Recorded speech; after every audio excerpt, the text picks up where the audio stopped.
আজকে একটু অন্যরকম সেজেছি। আজকে আমাদের এখানে শীতলা পুজো, তাই এখানে সব থেকে ফেমাস হচ্ছে ডাব দিতেই হবে। শীতলা মায়ের পুজো, আমাদের এখানে ডাব দিতেই হবে। তো আমি একটা লাল পাড়ের শাড়ি পরে নিয়েছি, দুজনে মিলে চলে যাচ্ছি পুজো দিতে। তা কালকে খুব ঝড় বৃষ্টি হয়েছিল রাত্রেবেলা, তা এতটাই কাদা কাদা হয়ে গেছে, মানে কি বলবো, বেশ এখানে ঠান্ডা ঠান্ডা ওয়েদার, বেশ ভালোও লাগছে। তা মায়ের মন্দিরের কাছে চলে এসেছি, দেখো। আর আমি এই শাড়িটা পরে আমাকে কেমন লাগছে বলো। এই দেখো, মায়ের মন্দিরে পুজো দিতে চলে এসেছি। এবার ডালাগুলো দিয়ে দেবো। এই দেখো, এক এক করে আমরা দুটো দেবো, আমার মায়ের একটা, আমার একটা। তাই একটু দেরি হচ্ছে, নাম লিখছে করছে। তা মাকে যা অপূর্ব সাজিয়েছে, আরও সাজাতে বাকি আছে। তা আমি কুপনটা দিয়ে দিলাম, আমার হাতে লেগে গেছে। তা আমাকে কি বলছিল ইনি, তাই আমি বলছিলাম কি, তাই আজকের দিনে একটু মালা পরাচ্ছি, আমার কি ভালো লাগছে। এই সৌভাগ্যটা আমার হয় না, এই প্রথম আমার হলো, আমার খুবই আনন্দ লাগছে, মানে তোমাদের কি বলবো।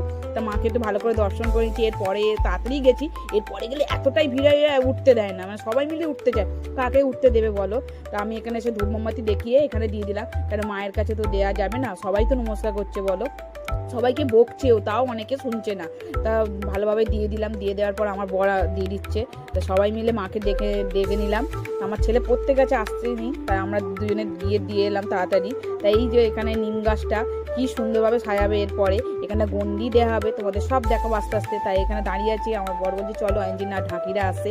মানে এই আজকের দিনটা আমাদের এখানে এতটাই আনন্দ হয় না, তোমাদের বলে বোঝাতে পারবো বন্ধুরা, না আসলে তোমরা বুঝতে পারবে না। আকড়া ফেরিঘাট, মানে এটা বাটানগরের এই সাইডে হয়, আকড়া স্টেশনের এতেই হয়, ফেরিঘাটের কাছে।